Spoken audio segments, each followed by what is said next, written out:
रानी पद्मावती समर्पण और वीरता की एक अनोखी मिसाल। आइए एक नजर में जानें कौन है रानी पद्मावती और क्या है उनका इतिहास। कौन थी रानी पद्मावती?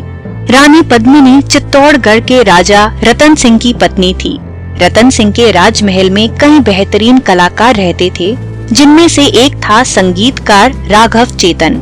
एक बार राजा ने राघव चेतन को काला जादू करते हुए रंगे हाथों पकड़ लिया और अपने राज्य से बेदखल कर दिया। अपनी बेइज्जती का बदला लेने के लिए उसने दिल्ली के सुल्तान खिलजी के सामने रानी पद्मिनी की सुंदरता का बखान किया, जिसे सुनकर खिलजी के भीतर रानी पद्मिनी से मिलने की इच्छा जागी। खिलजी रानी को अपने हरम में रखना चाहता था। खिलजी की चाहत। राजा रतन सिंह को धोखे से अपनी बातों में फंसाकर खिलजी ने रानी से मिलने की इजाजत प्राप्त कर ली, लेकिन इस शर्त के साथ कि वो पानी में केवल रानी की परछाई ही देख सकेगा। परछाई में रानी का स्वरूप देखने के बाद खिलजी ने राजा रतन सिंह को धोखे से बंदी बना लिया।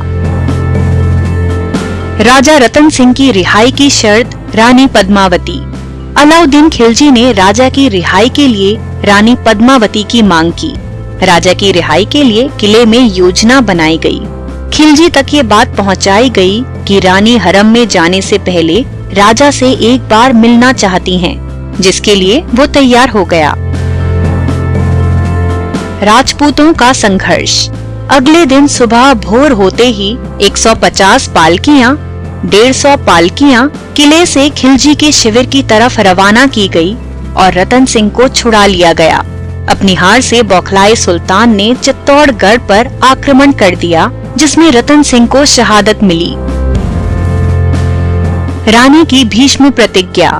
राजा के वीरगति को प्राप्त होने की सूचना मिलते ही रानी ने महल की अन्य औरतों के साथ जौहर करने का साहसिक निर्णय लिया, ताकि वो बेरहम मुगलों के हाथों अपमानित होने से बच सकें। जब खिलजी महल के अंदर आया तो उसे सिवाय राख के वहाँ कुछ नहीं मिला। आज भी ये साहसिक गाथा राजस्थान में लोक गीतों के माध्यम से लोगों के बीच मौजूद है। कई लोग रानी के द्वारा जौहर किए जाने की घटना के कारण उन्हें पूजते भी हैं। इस महान समर्पण और वीरता की गाथा में कहीं भी इस बात का जिक्र नहीं है कि रानी के मन में खिलजी के लिए कुछ हो।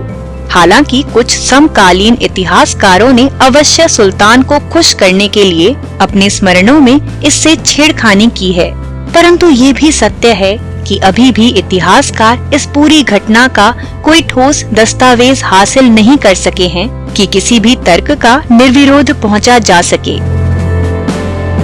अगर आपको ये वीडियो पसंद आया तो इसे शेयर करें और सब्सक्राइब करें हमारा YouTube चैनल।